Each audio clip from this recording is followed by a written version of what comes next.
Good afternoon, everyone. Welcome to the Embassy of Italy in Singapore. It's both an honor and a pleasure to welcome you all at the Embassy for this important event, Inspiring Cities, co-organized by the Embassy and together with COIMA as chair, which I thank for the cooperation and the constant attention to the Singaporean market. Today we gather to explore the trends and the opportunities shaping the real estate and urban development sectors, with a special focus on the Italian approach to sustainable and large-scale projects. This event holds a particular significance as we celebrate 60 years of diplomatic relations between Italy and Singapore, a relationship built on shared values of innovation, resilience, and a forward-looking vision for our cities and our communities. It is also a privilege to have with us today Ambassador Massimo Rustico, the Ambassador of Italy to Malaysia, whose presence underscores the broader regional perspective we bring to this discussion and to the cross-border promotion of Italian economic interests both in Malaysia and in Singapore. The theme of Inspiring Cities invites us to reflect on the role of urban spaces as a dynamic engines of growth and transformation. As Fulvio Irace eloquently states in his book Inspiring Cities, cities, and I quote, are the most complex artifacts ever created by mankind, expressions of culture, economy, and technology. And this perspective aligns seamlessly with the Italian vision of urban development, where architecture, sustainability, and community well-being are at the core of every project. One such example is, of course, Milan's Porta Nuova district, a benchmark for sustainable and integrated urban development, and the first in this world to receive both LEED and WELL for community certifications. This is a testament of how Italy contributes to shaping the global urban landscape, bridging heritage with innovation. Singapore, with its pioneering urban planning policies and commitment to sustainability, provides an ideal setting for this dialogue. Our discussion today brings together key players from the real estate and the investment sectors, leaders who are shaping the future of our cities. And I would like to extend my sincere thanks to our esteemed speakers, Alberto Agazzi from Generali Real Estate, Manfredi Catella from COIMA, Justin Gabbani from Land Lease, Jonathan Yap from Capital Land Development, and Hamad Fazli Zainuddin from J-Land Group. Special appreciation also goes to our moderator, Gundalina Dainelli, prominent journalist at the Agenzia Giornalistica Italiana, AGI, whose expertise will guide us through what promises to be a stimulating and insightful discussion. In particular, the presence and the participation of JPORT is of great importance as Malaysia's Johor region embarks on a transformative journey with the newly established Johor-Singapore Special Economic Zone. This initiative has the potential to redefine cross-border cooperation and urban development in the region, fostering new opportunities for public-private partnerships and sustainable growth. Allow me also to conclude with a consideration, because this today marks also the 3rd anniversary of the Russian aggression against Ukraine, a stark reminder of the devastating impact that conflict has on cities and communities. The destruction of Ukrainian towns and cultural heritage underscores the urgent need for international efforts in reconstruction. Italy is firmly committed to this cause, not only by supporting the broader rebuilding of Ukrainian infrastructure, but also by playing a key role in the restoration of its historic and cultural landmarks. Preserving heritage while fostering modern urban resilience is at the heart of Italy's approach, as we said, and we stand ready to contribute our expertise to ensure that Ukraine's cities rise again, stronger and more vibrant than ever. I encourage you all to engage actively, exchange insight, and explore new collaboration that will drive meaningful and impactful urban transformation. So thank you all for being here. I look forward to a day of inspiring conversation, and I would like to ask my colleague Massimo Rustico to deliver his opening remarks.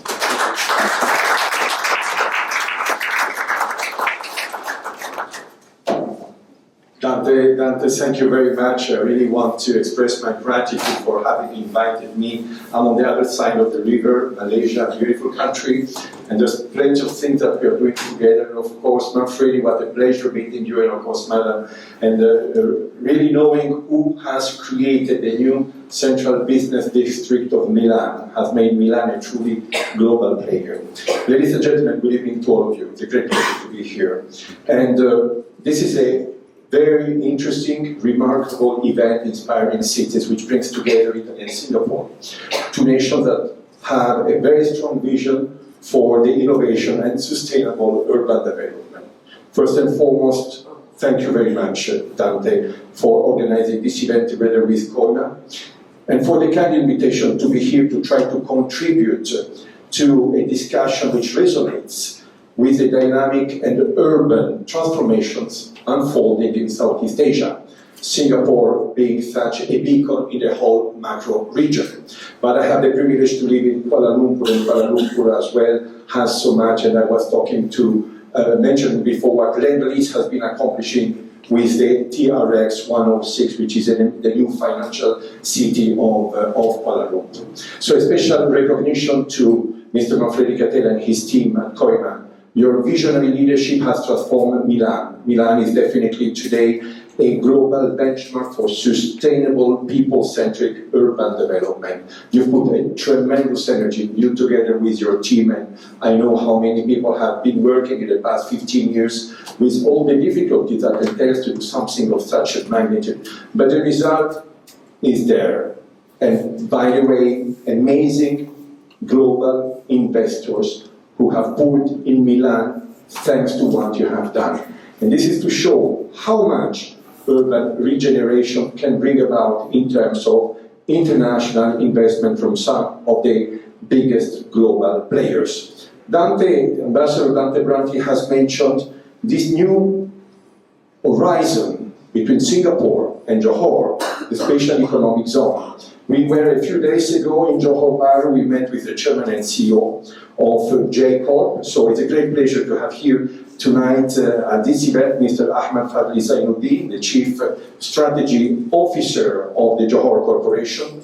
I think this is another very interesting opportunity for all of us. This is going to be another great engine for development for Malaysia and Singapore. I'm not going to expand here on what does this mean, but there's no question that we as Italy are very much interested to understand where the opportunities can be into the special economic zone. There's no question.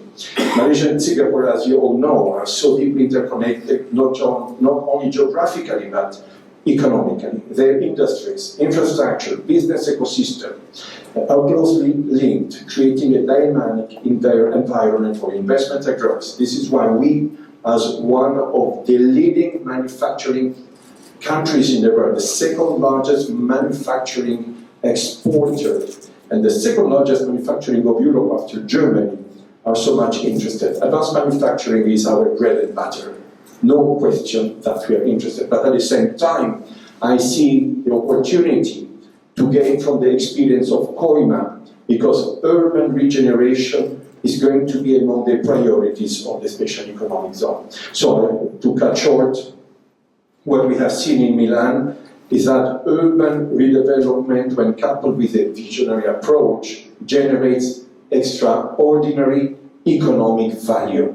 And it's not me who is going to quote the billions of dollars of investments which came into Milan because of what has been done in the past 15 years. As we discuss the future of inspiring cities, let us take this opportunity to foster partnerships, exchange knowledge, and contribute to a new model of urban excellence. And Singapore is there to show what urban excellence is, all together with Milan. But let me add proudly also Kuala Lumpur, where we have so many examples of excellent capacity in terms of urban regeneration to create smart, sustainable and inspiring cities for future generations. So thank you very much, it's a great opportunity. I'm looking for Mr. Catella, Madame Catella and the team to be in Kuala Lumpur on Thursday, Wednesday evening indeed, because we have very important meetings there as well. So again, to see COIMA so much into Southeast Asia, it's only great music to my ears. Thank you very much, and I wish you all a great success. Thank you. And thank you, Brandi.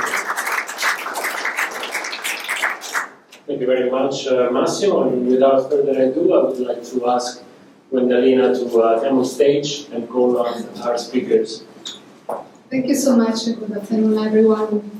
So I'm truly honored and delighted to be with you today. So I will immediately call on the stage our guests. First of all, Mr. Alberto Gazzi, Head of International Real Estate, General Real Estate. Mr. Manfredi Catella, Founder and CEO of COIMA. Thank you so much. Mr. Justin Babani, CEO Investment Management of Lendlease. Thank you. As you wish. Thank you so much. And Mr.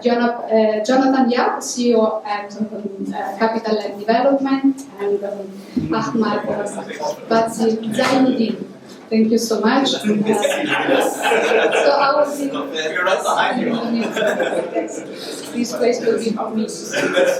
Thank you so much. So Mr. Zainuddin is Strategic Director of JS-SEZ.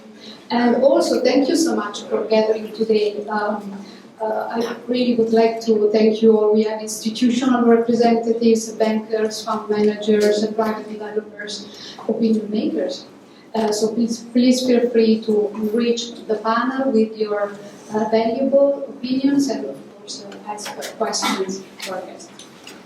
Mr. Catella, COIMA celebrated 50 years in 2024 when you published this wonderful photograph book, Inspiring Cities, a golden cover for a golden list of collaborations from photographer Salvatore Basilico to top-level architects such as Mario Cucinella, Michele De Lucchi, Stefano Boeri, Carlo Ratti, and many other international names.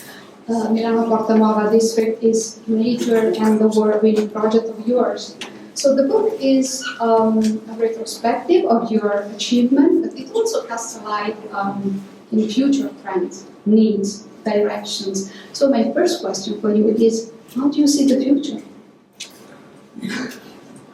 I mean, an easy question. Well, first of all, let me express gratitude to the ambassadors that are hosting us and all of you and our friends in the setting and yourself. It's a pleasure to be here. It's kind of an informal conversation, the way I feel. And you're right, Inspiring Cities, it's not about us, it's not about the past, but it's more thinking about the future. And maybe let me just frame simply without saying the future. It would be too nice to know about the future. But in this historical time, I think there are certain directions which are very clear. One which is demographics. So we all experience COVID in the world. So we first experienced globalization in the negative sense, like being sick everywhere. And I don't know here, but in Italy during COVID, the kind of direction was there won't be cities anymore. We all will live in countryside. Maybe Italians are naive, or here you're more rational. But that was the kind of discussion. I believe that what we learn from COVID is something that we know, that human beings are social, and the life, the social relationship are, you cannot replace it with digital technology, with digitalization. So I think this is something probably to stay. If I think about the foreseeable future, forgetting like movies that we all watched, I think the dimension of community is very important. The second one is studies technology, because if we would have been here maybe like 15 years ago or 20 years ago, we would not speak about artificial intelligence. We would not speak about electric car or self-driving cars, self-driving autonomous vehicles. Only these three elements, artificial intelligence, and the way mobility is going to change, is huge, and it's not going to reversible. It's going to be to stay and to evolve, and ultimately this will have an impact on cities. In great part, things about parking, like in Italy, or here, if you build a building, you're obliged to build parking. If you do a student housing, you have to build parking. No students have a car. So we have legislation that doesn't speak with the future, and we need to transition that. Maybe my last comment, and not to take too much time, is about sustainability, meaning the environment. Environment, again, maybe 20 years ago, we would be here not speaking about this. Now, today, this is a big issue. Again, when you speak about cities, as we all know, it's 70% of emission and consumption, even more. My cities is fundamentally cars and buildings, not to make it simple. So to transition this, you ultimately have to modify the physical infrastructure. So the future is certainly made by cities, and cities that will have to adapt to some fundamental drivers, which is, to be honest, I don't have the answer, and I'm here to listen. Thank you so much. Thank you so much. Mr. Dabani, Lend-Lease is a giant in the industry, so your company boasts history as well. It was founded in Australia in 1958, and today is a global player for sure, with experience in investment development in construction, spanning Asia, Europe, US. And of course, you have an important presence in Italy, a 20+ year old presence, and in my industry, the urban regeneration project that will transform the former Expo site into a net zero mixed-use area is a flagship project. Mr. Fratella, of course, touched on many interesting topics already. So what is your recipe idea? How to combine increasing demand for housing, services for aging population, logistic infrastructure, data connectivity with social value, reasonable prices, and sustainability. So it is such a challenge. Thank you. A lot in that.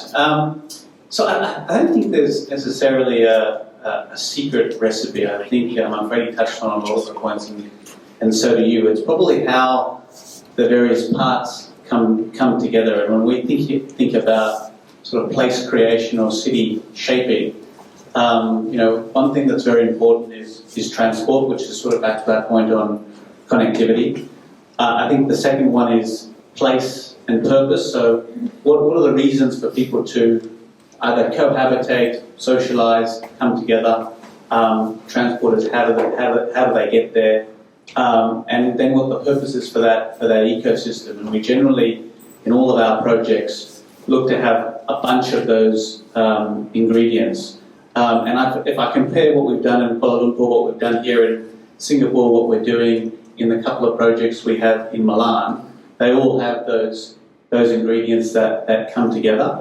I think one thing I've noticed, having spent a little bit of time on our projects in Milan, is the ESG component in Italy. It really surprised me at how important that is in an Italian and an historic city like Milan, which is not necessarily always as obvious in many other countries. Some countries like Australia, the UK, have always been leading, and other markets, I would say, like Malaysia, are probably catching up fast in terms of the importance. But I would say both ESG and innovation have always been a very important thing for our projects in Milan, and an important element of what the assets that we've created there. I think if you think about the Mind project, which is really an innovation district And it's something we've not only, one of our only sort of projects that has that innovation purpose. It's something we've spent a bit of time here with the EDB on, in terms of sharing knowledge for some of the innovation districts they're looking at here in Singapore, in terms of how we bring that cohabitation of business as well as R&D and business all to come together in the same ecosystem, which has really been the key attractor for the first phase of that project. I think companies like AstraZeneca have been, leading the life sciences push and attracted a number of other tenants to come into that precinct and really followed what PERE Expo had started in that project as being the Milan Expo site. Whereas when we moved to the Santa Giulia project, or the Risanamento project, transport was probably the key driver for that in terms of its access to the core CBD and of Milan. But the further boost is just what it's going to get probably from the Olympics in 2026, the Winter Olympics, and what's going on around there and what it provides. But I think coming out of COVID, it was a big question mark for people about we had a number of suburban offices with good connectivity to the city, and what was that going to do to that people's purpose in terms of coming into the office. I think we've seen across all our cities around the world that there is a purpose for office, and increasingly that purpose is getting more and more important. I think we all embraced technology about being able to connect online, probably via video, a lot quicker than people probably had expected when that technology was available through COVID. But I think everyone is looking for that physical contact more and more, which is getting us more and more positive, I think, about office space as a sector in the years to come. But what's really important is with what we're finding is with the international tenants, how important ESG is for them as well, and the lack of supply of that ESG or net zero type buildings, which they're all looking to occupy, which is really driving demand for space across all major cities at the moment, which is very, very important. Thank you so much. Mr. Alberto Ragazzi, Generali Real Estate. So your company invests in real estate on behalf of Italian insurance giant Assicurazioni Generali. You are one of the biggest players in Europe and in the world indeed. So is this the momentum for you, especially in Europe?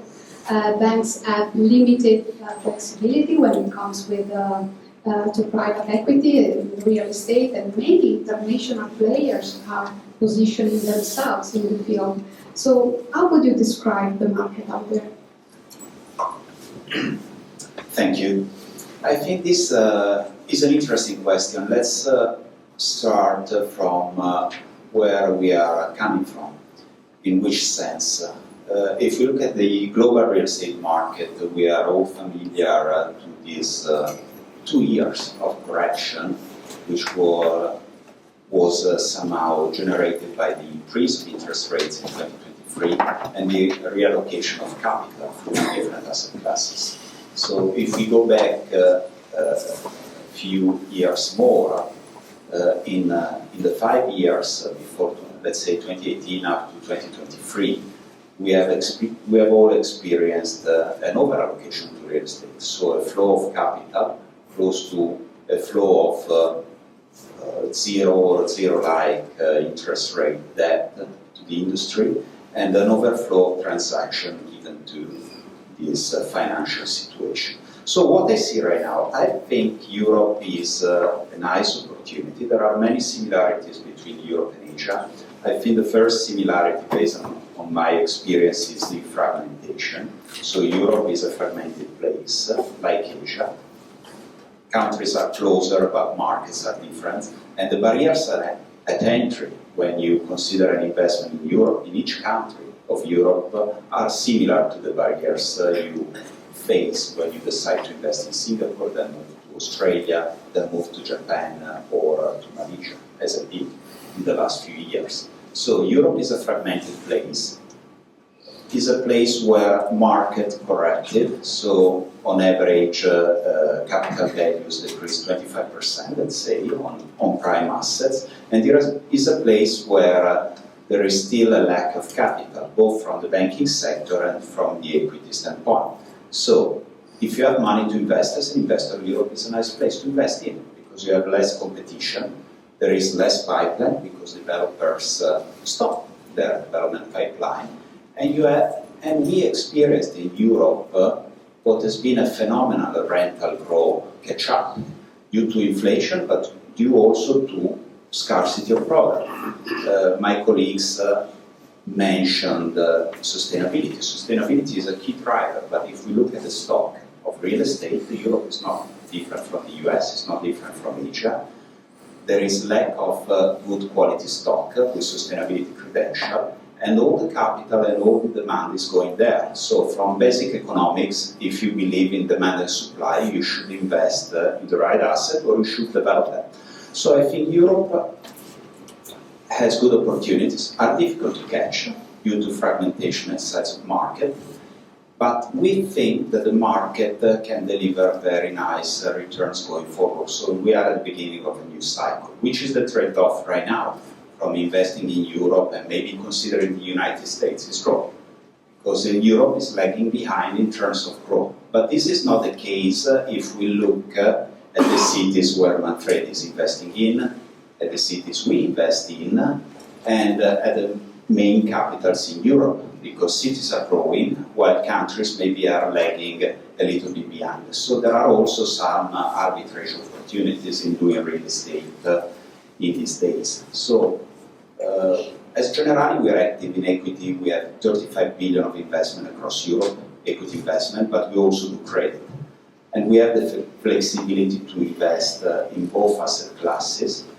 What could be interesting going forward is, I think, two things and four sectors. The two things are income-producing, good quality asset, perfectly located.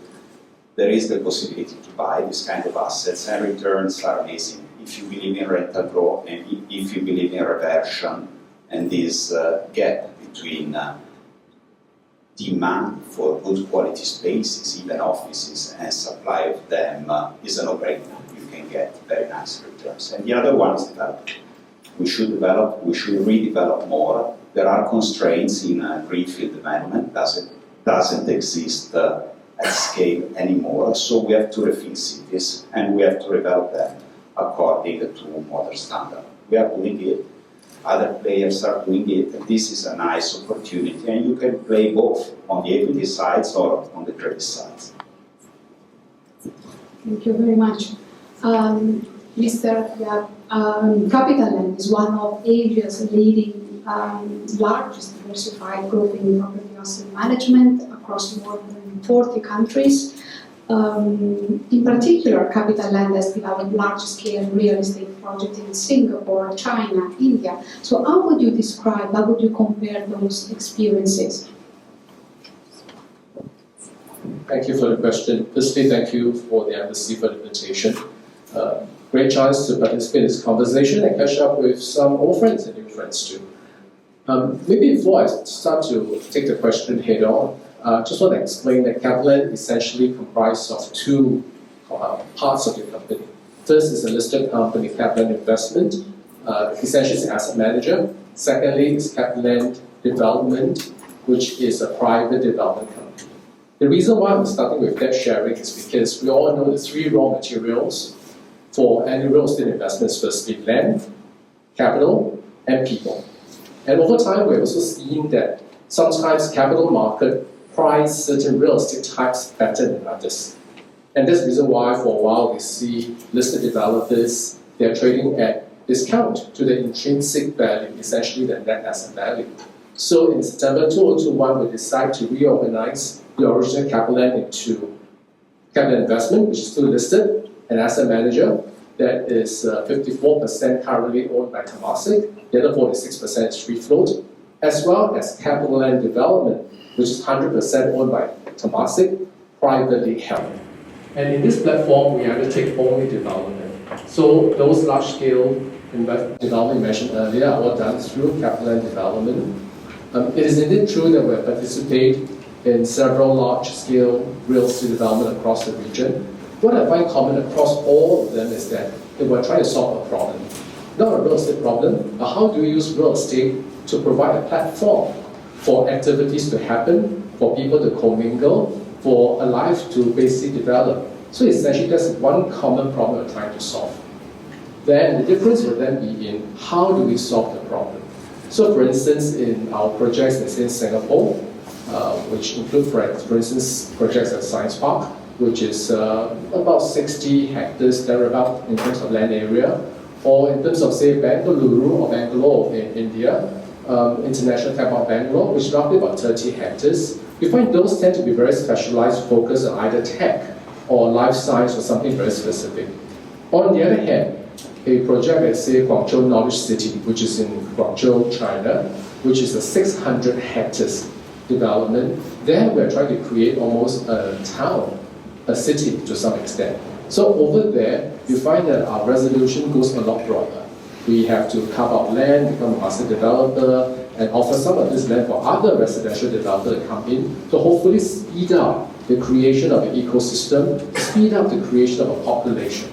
Then on the strength of that, then we'll start to undertake commercial and industrial development to facilitate economic activities to happen. So the approach in these areas may be a bit different. And of course, as city evolves, sometimes you go right smack to the city center, say a place like Singapore or other parts of the world, you find this large-scale development no longer is horizontal. It becomes vertical. Because land is so scarce in some of this prime location, we go upwards. For instance, in Chongqing, China, we, on a very small plot of 9 hectares, we are building about 800 over 1,000 square meters. There's about 8 million plus square feet of property in a project called Raffles City, Chongqing. So we actually built it upwards in 8 towers, which create a population relatively large for the land area we're utilizing. So I think ultimately, back to the point I'm making, is real estate is nothing but a platform to facilitate a life.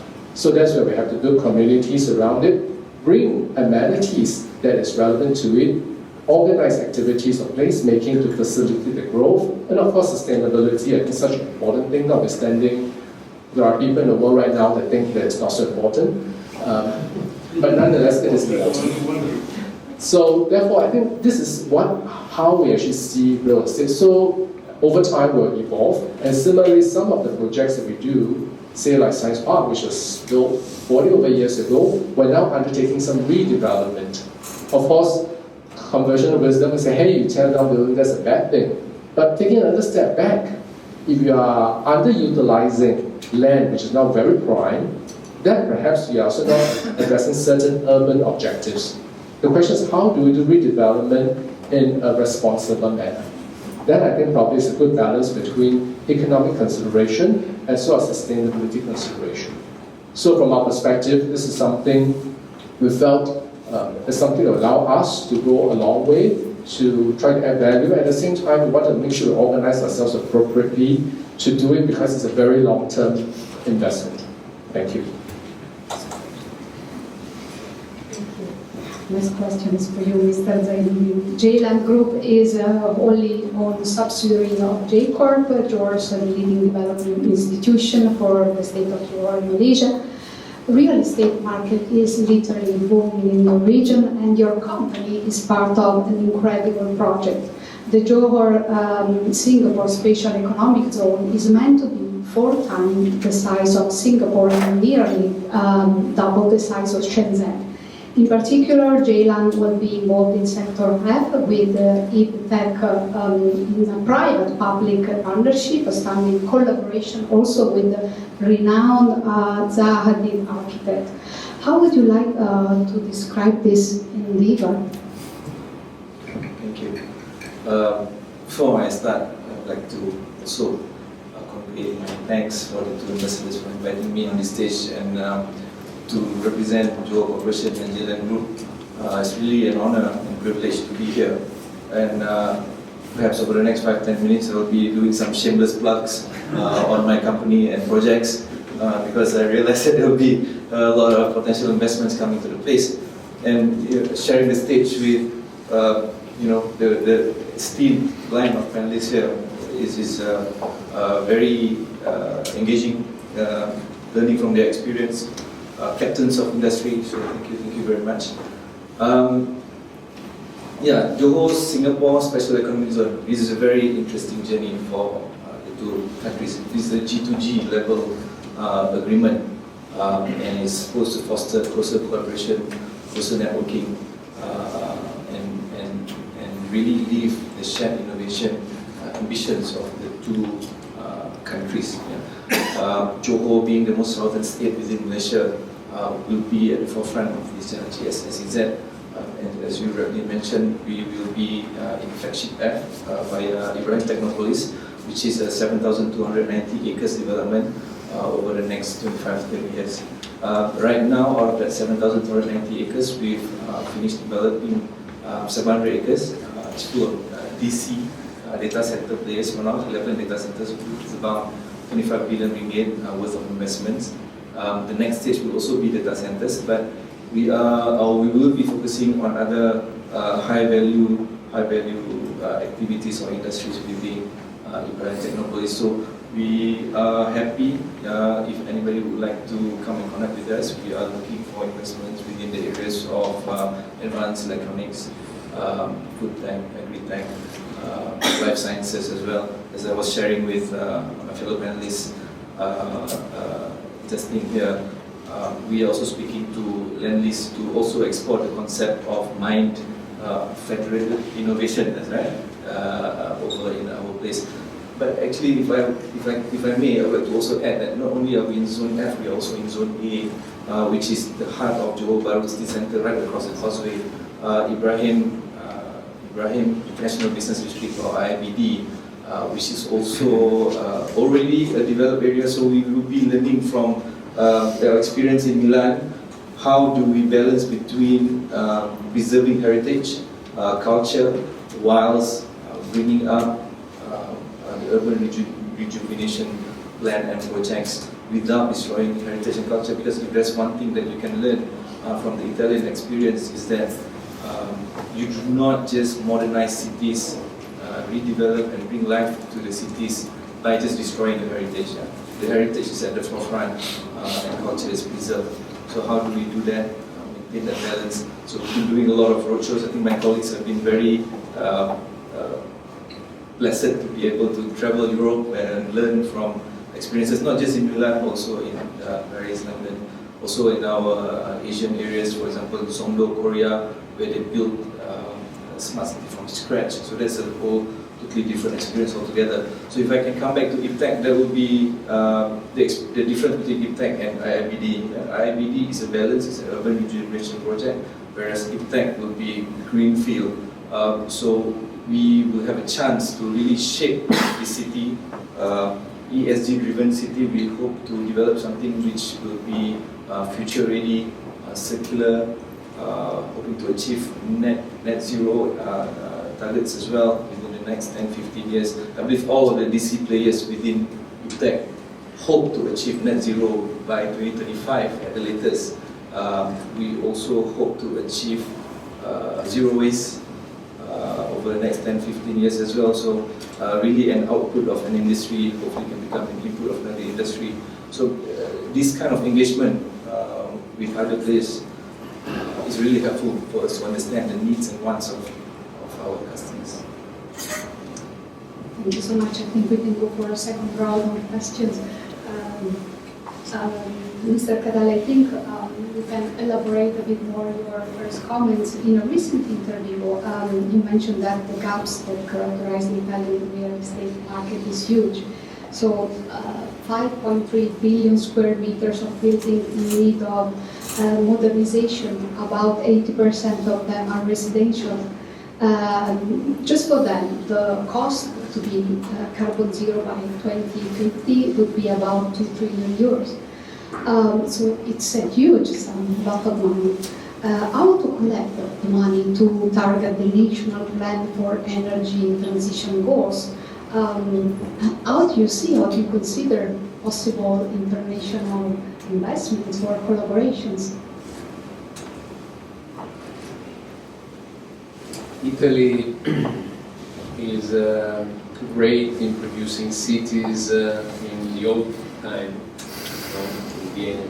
So we have antique cities and we have obsolete cities. And somehow we've been slower than other parts of the world. And sometimes being slow is not so bad.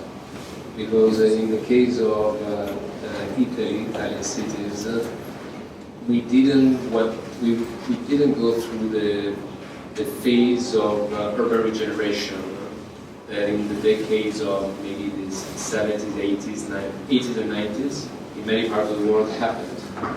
But as we were saying at the beginning, the agenda today is very different from before. So in a way, we have, when you come to Italy and you go into demand and supply, you realize how big is the gap in every segment. So this is residential. Between Milan and Rome, there is a lack of more than 100,000 apartments. If you go to student housing, we have 4% beds on students. On average in Europe, you have 13. If you go to hospitality, we don't even have an hospitality chain in Italy that you can call the Mandarin Oriental or the Shangri-La or other names that you have here. So if you go in any kind of segment, you have a big gap.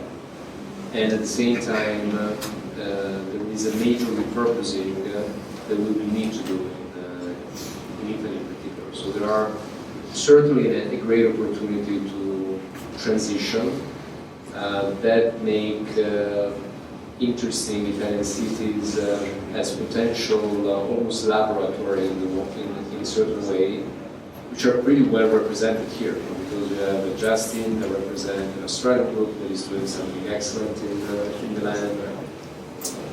JS-SEZ has done and keep doing great projects. So in many ways, I believe that combining forces can generate the best example to export from Italy to elsewhere, from elsewhere to other countries. We've been we're very close to Singapore. Like GAC has been one of our primary investors, also in developing part of Milan. So in many ways, Singapore is an amazing place, because not only is doing the city an example of an incredible city, but also it's generate capital that then goes elsewhere and fund urban regeneration. So I think the more we can combine forces at this time, the better it will be, because we all have the same agenda, which is more or less what we're saying. And I don't think none of us has the perfect solution. Probably doesn't exist a perfect solution for a single place, because there are different solutions, are the same ingredients as just you were saying before, just the combination of ingredients can be great. Just to conclude, for example, two things to be practical in Italy. One of the excellence of Italy, which certainly is great for the future in every city, is public spaces. Public spaces where we all meet, and it's not a shopping center. Public spaces is more articulated, and that's something that we need to have in the DNA of our cities. The second one, and last comment, is we in Italy are very lucky, because for many reasons that I don't list, because you all know, but in cities we have many cities, and sometimes, well, the way we challenge ourselves is why we need to grow cities. You should invest in infrastructure and connect cities. Just to give you, I mean, you know Italy, many of you know Italy very well, but like with the high-speed train, Torino is 40 minutes from Milano. Bologna is 1 hour from Milano. So do you really need to have Milano growing and absorbing all the population from the other cities, or it's rather better to have a more livable way to, so maybe it's not a matter of cities but infrastructure. So maybe other places can have a similar solution or not. Thank you so much.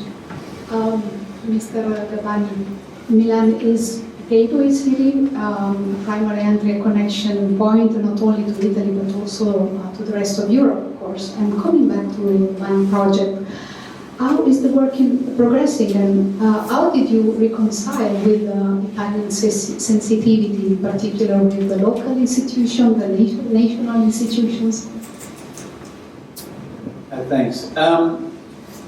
So about mine, the project, I think we're about 15% through. That's approximately what phase one of the project represents. We have some of the buildings, the first innovation buildings, or precinct complete, and the rest under development. I think, it's had an iconic status just because of the Expo site, which has given it the right profile in terms of what we've been trying to achieve. I think in terms of your question around reconciling with the Italian community and people, fortunately as a business we've had a reasonable history in Italy, I think well over 20 years, and been involved, at least as a project manager, in a number of important landmarks in Italy, in Milan, a number of the hospitals around through our infrastructure business in Padova and Treviso, and we have, I'd say today, 95% of our team on the ground is pure Italian. So makes it a lot easier to do business when you're doing business locally, but bringing that international credibility and international track record, which I think has been something that in a number of cities where we've expanded into has been a key attractor. I think about when we won the project in Kuala Lumpur at TRX, and other government projects in London, as well as the project in Milan. I think the local municipality or government, district government, whoever we were partnering with, was very key to look at international best practice and international track record, coupled with local experience and creation of local jobs, which we strive to do, and we've done in many of our projects. So it's COVID did, as it did with many developers, COVID and the sort of spike in interest rates certainly slowed down progress, but I think everyone is looking forward to a better 25 and some renewed momentum, and I think we're starting to see that now a couple of months in, which is very encouraging. Thank you so much. Mr. Ragazzi, in Europe, for instance, in France, Germany, the Netherlands, you often acted, of course, with the partnership system to invest in real estate, local market presence, of course, as already was mentioned, is essential. Are you scouting in Asia? And what is important for you in possible synergies with regards to ESG frameworks, sustainability? Yeah, you're right. We have a different operating model across the world. Europe is a place where our model is very vertically integrated. So we have people on the ground, 350 people in the main cities across Europe. And this is linked also to our history. So we were managing insurance investments in the single countries on behalf of the different general accounts since ages. And in this way, we created the right set of skills. So when I started to invest in Asia in 2017, and the idea was to diversify the European portfolio to a region where Generali is present as an insurance group in many countries, but never invested in real estate with an investment goal. When I started looking at the region, the first thing I noticed, as I was saying before, is evident, the fragmentation and the differences. So we decided to go indirect. And what does it mean? We decided to select partners, local partners with the right skill set in order to deploy our capital. And as far as today, we invested close to 1 billion in a limited number of markets. Singapore is one of these. And the idea was to learn why we decided to go indirect. We decided to make a selection, select what we considered the best, test, and learn, and have our people talking with the local partners and understanding how the market is doing, which are the elements of success, which are the threat, So I think going indirect is a good way to learn. Obviously, our ambition is to develop a business like the one we have in Europe. So a day will come where we will start to see real estate people generally based here or based in other cities across the region. But we need also scale. We need to reach a certain size in order to justify this kind of setup. But we need also to make, to develop our own experience, which is a very slow process, because we cannot pretend to be leaders in markets that we don't know just a few days. So that's a journey that we set. The region is strategic for us as a diversification. We are bringing European capital. We are not using the Asian capital to invest in real estate. This is another area we will need to explore going forward. But if you think about what's the real estate industry nowadays, is an industry which, in my opinion, is polarized between excellent local skills and global players. So global players have to be large. We need to grow, to raise capital on top of the capital we have, or we may have internally in order to have size. And then you need the local excellent skills in order to deploy that capital. Thank you very much. Mr. Yap, Capital Land has developed a portfolio of about 30 data centers across the world, from Asia to Europe. You provide location for cloud services and larger companies. So how do you conceive such sophisticated projects, and how do you, again, come to terms with ESG and sustainability, which is crucial today? Thank you. Another excellent question. Clearly, real estate is to satisfy derived demand. People don't demand real estate for what it is. And with the amount of data usage today, and with the amount of data we're going to continue to use with technology and AI and all that, unfortunately, we do have to grapple with how do we deal with having data center, but yet in a manner that is friendly enough to the environment. It is something we have to deal with. Our path on data center, I would say, is still a relatively short one. As you mentioned, just below 30 data centers across various parts of the world. Total energy is about 800 megawatts thereabouts, so it's relatively small, but still a very early stage. But essentially, we're just riding on our real estate experience in doing it. We do have a team of in-house people that we accumulated over time. They focus only on data center, but they work very closely with the country teams, which obviously have industrial experience and the larger real estate experience. Our current portfolio, some of it are acquired by buying popular assets, for example, like the 12 or 13 assets we have in Europe. Some of them we actually created from scratch, like what we're doing now in Korea, China, and India. Some are converted, like some of those we have in Singapore, industrial building we convert into data centers.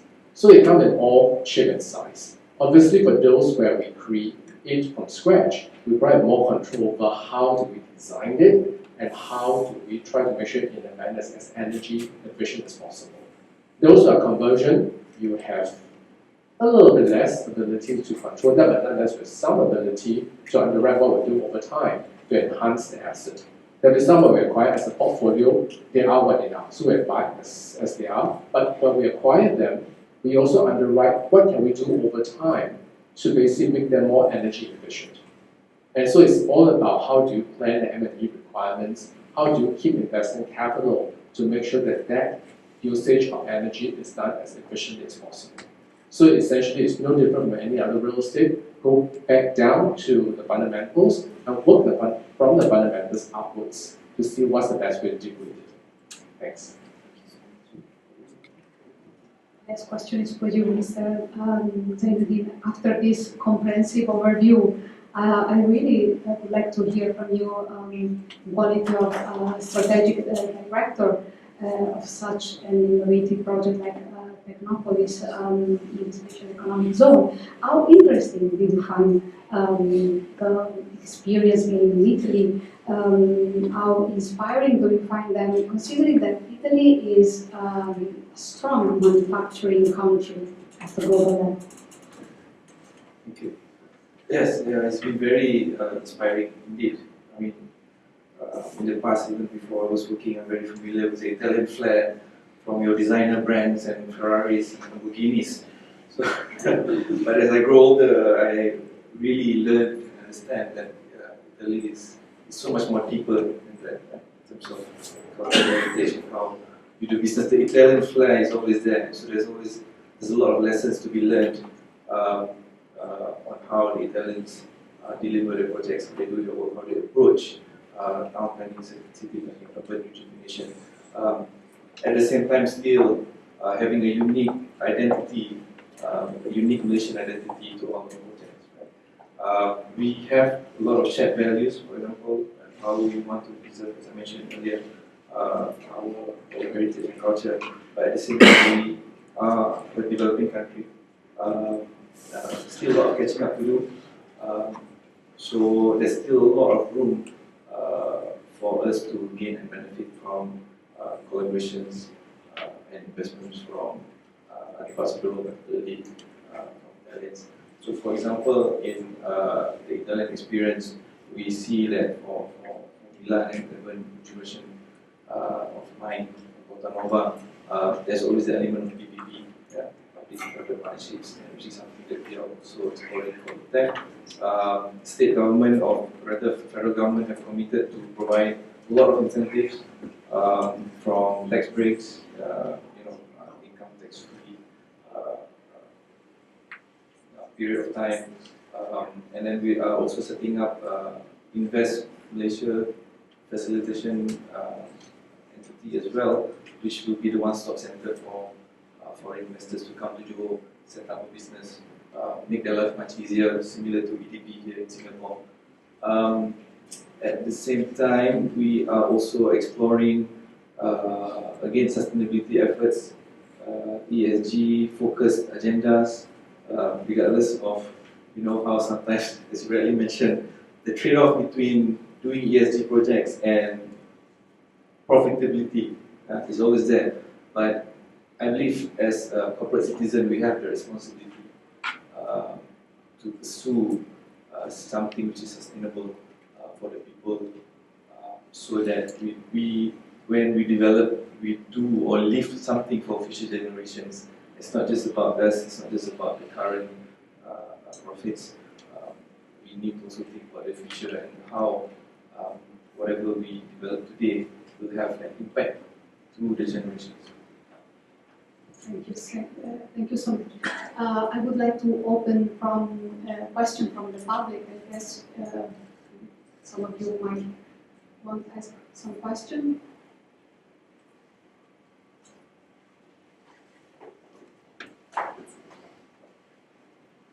Hi, Rajkumar from Symphony, private equity fund. I had a question for Mr. Kettle. You mentioned Milan and Turin, and how a 40-minute train ride could be used to sort of expand between two cities.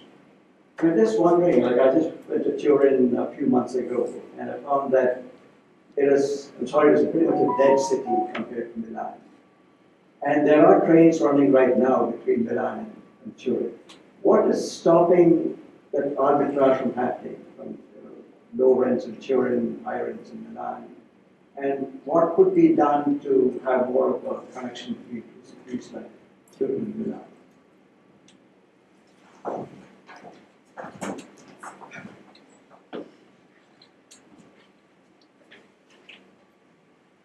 Reactivating a city, obviously you don't do it only with the train.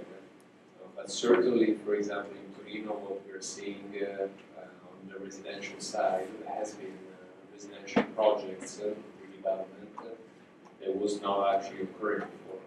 So there is some transition of population happening, but clearly it depends, it's only a segment of population, because like students, for example, they want to kind of live in the university campus, so they want to stay where the university is, so they're not going to go like back and forth, and even the population that make the city work, so people that runs about or security and so on, or hospitals, needs to stay close by.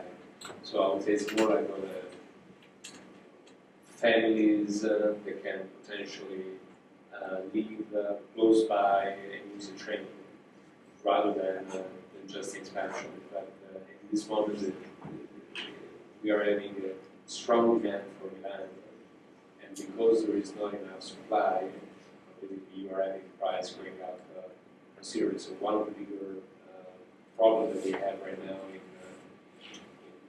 European cities, certainly in Italian cities, is actually affordability. That's probably the biggest single issue that we are currently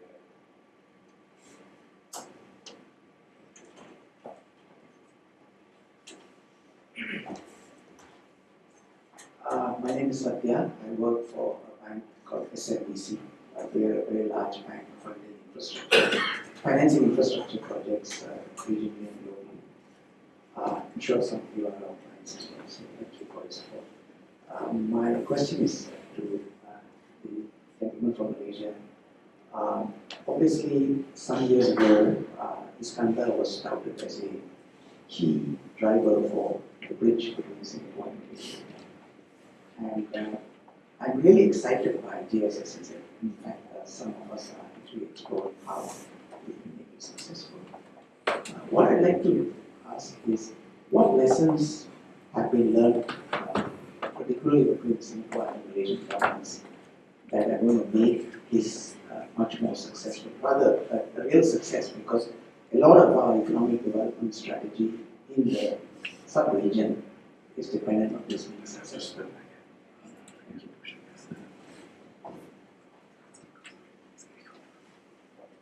Thank you for the question. Actually, before I joined Johor Corporation of Zealand Group, I was with Iskandar Investment Berhad, subsidiary of Khazanah, overseeing Iskandar Malaysia.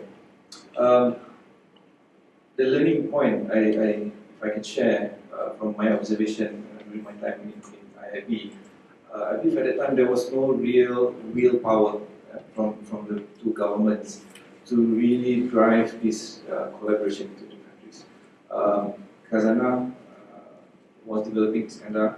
There were discussions, a lot of discussions between the two countries, but probably the willpower wasn't there to the point where we are today, where an actual agreement is actually signed. So that's one. Number two is, which is something that I believe we have to sort out, which is the movement of people, goods and services. If we are still relying on the two bridge going forward, that probably is still going to be difficult. Yeah. But with the RTS coming live end of next year or early 2027, and also hopefully we can rejuvenate talks on the high-speed rail for next, not just Johor-Singapore, but also up to KL, for example. And perhaps find a way to really demarcate the JS-SEZ so that the goods between Singapore and JS-SEZ area within Johor are free-flowing and free-moving. That would really help a lot. Yeah, that's something that we need to also work on. Another factor, I would say, perhaps talent upskill and talent development. As we know, again, I am the first to admit, Malaysia is still a developing country in terms of talent and skills. I think Singapore has done a really good job over the past 10-20 years bringing in skills and upskilling the talent force locally, and we are, catching up. So at the same time, if we want to attract a lot of these innovative activities to happen from spillover from say Singapore coming to Malaysia, we need to also ensure there is that transfer of knowledge, transfer of skill, so that the local workforce within Malaysia adapt to the demands of the industries. Having said that, we also need to, or I also need to perhaps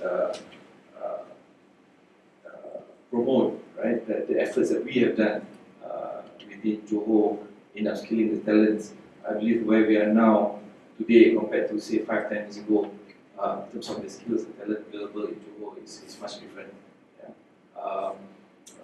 Over years, Johor even today are now, we are the top 3 or number 3 economy in contribution from state perspective within Malaysia. with the highest being manufacturing. So this has not agreed compared to other states. So I think we are there, but there's a lot more work to be done to really foster the close collaboration and relationship. From Singapore perspective, there is that immediate benefit of cost arbitrage, yeah, and availability of land. So how do we then ensure that it's both win-win for both countries? Perhaps one will win more, but at least on the face of it, we need to show that it's win-win equally from both sides. More questions?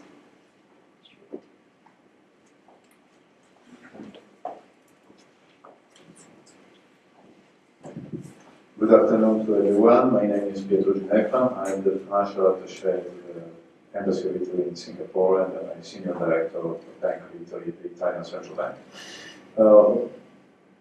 In one of the answers, Mr. Catella used a key word, affordability.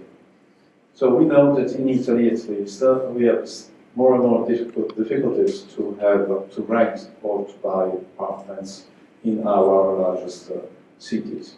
So we know that if the price goes up, that means that there is an excess of demand with respect to the supply.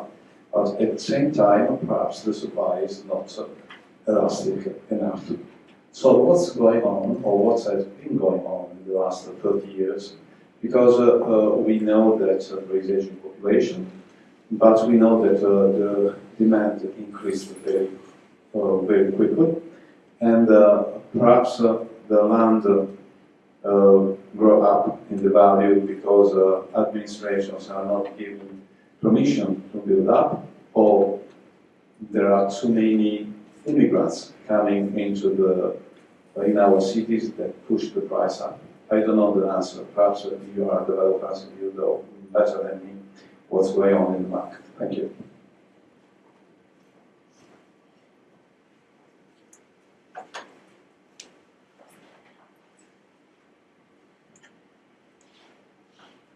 In the case of Milan, I believe there has been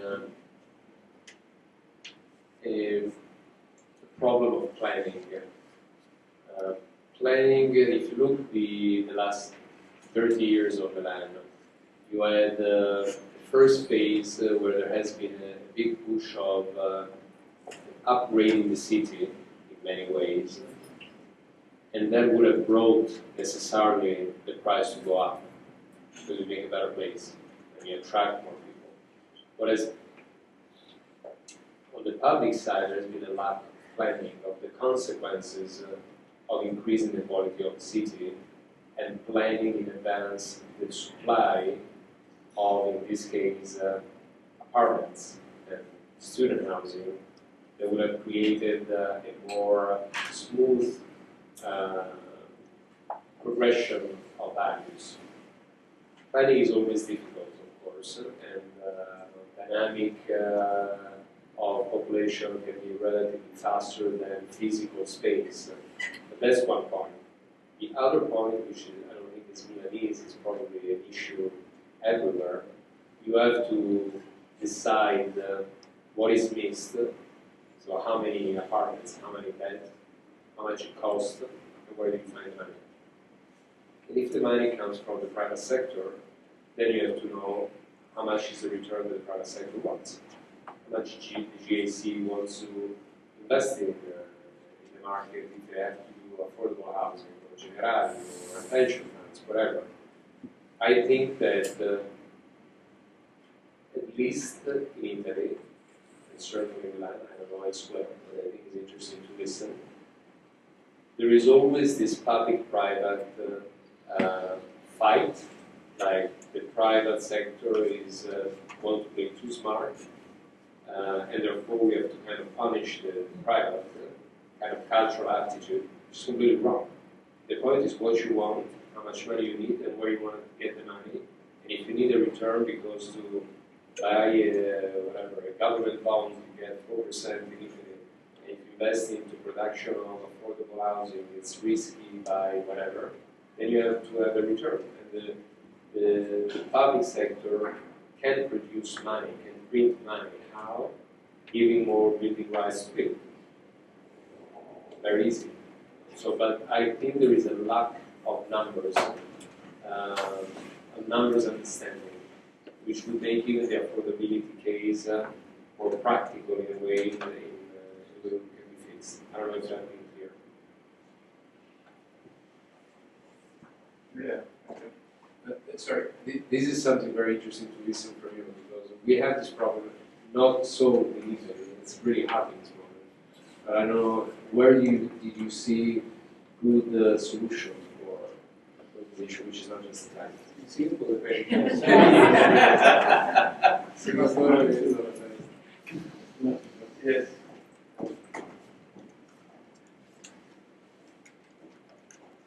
Real estate is like most other businesses complex, right? Because it's got multi-stakeholders. Obviously, as developers, we need to earn our keep. We don't run a charitable organization. But at the same time, we also have, obviously, our responsibility to the society. So I think the first step we need to do as developers is when each time we look for new investment, we have to price and underwrite our investment in a disciplined and responsible manner. And there's always a risk because, as I mentioned, there's multiple stakeholders. There's still government, there's obviously the public who are the consumers, and we all know sometimes government can change policy. Of course, some places policy change more frequent than other places. Just take Singapore example. If we develop residential, we take at least 12 to 18 months before we can bring the product to the market.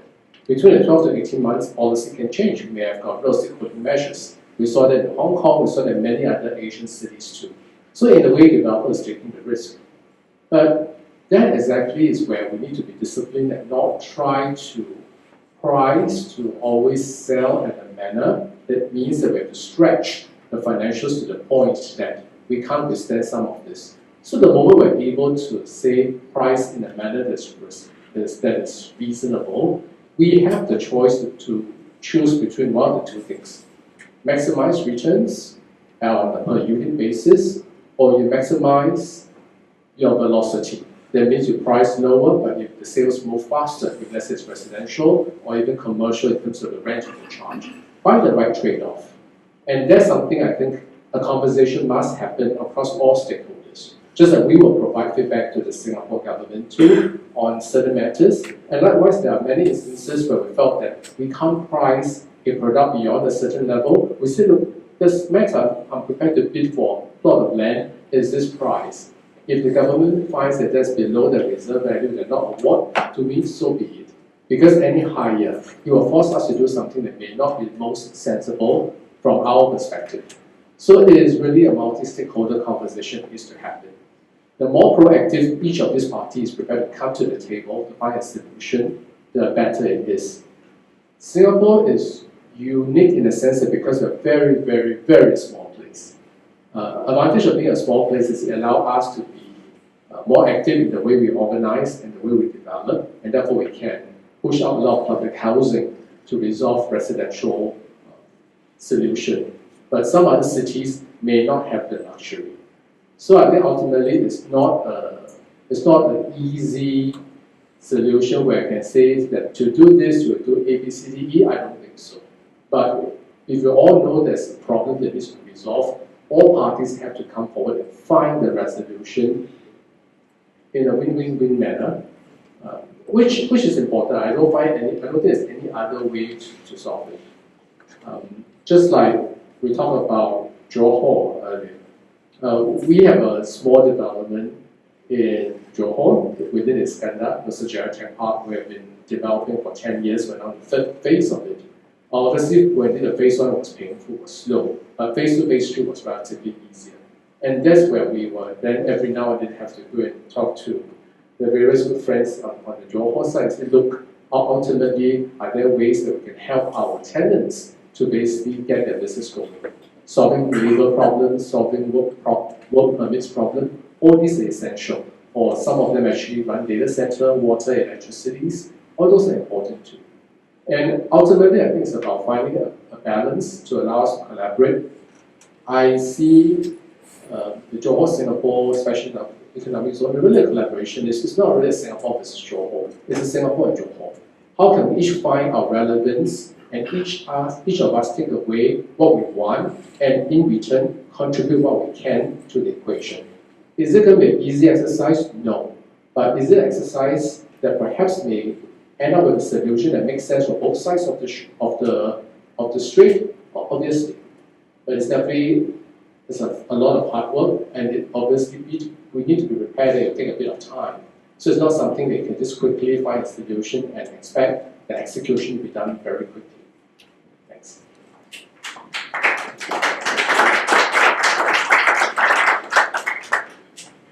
Okay, thank you so much.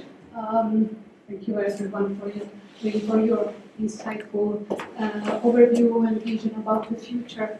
As the Mr. Ambassador asked me, I will try to just sum up and give a conclusion to this meeting. The most authoritative indicators tell that Italy is among the countries in the Eurozone that better navigated the post-COVID-19 recovery.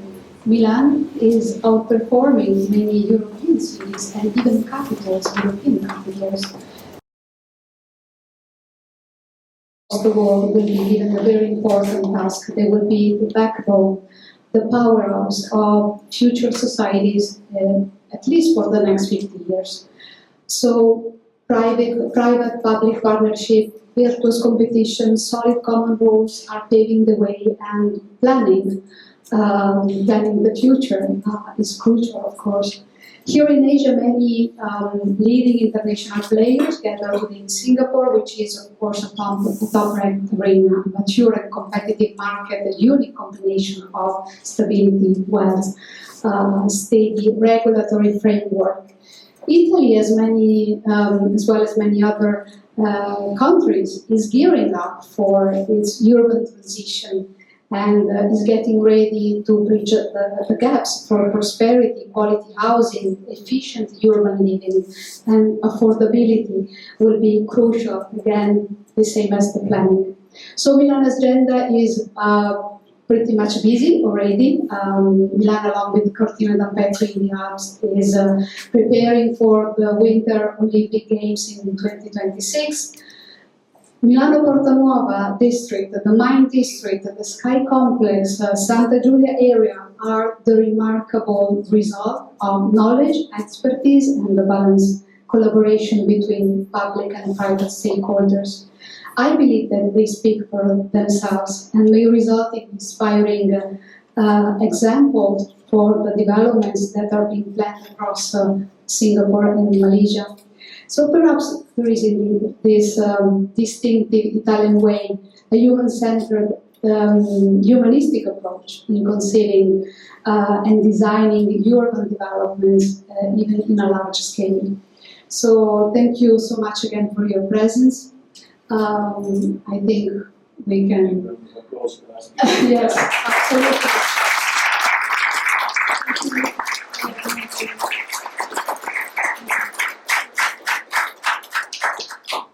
To add something is fine. Okay, thank you. Grazie mille.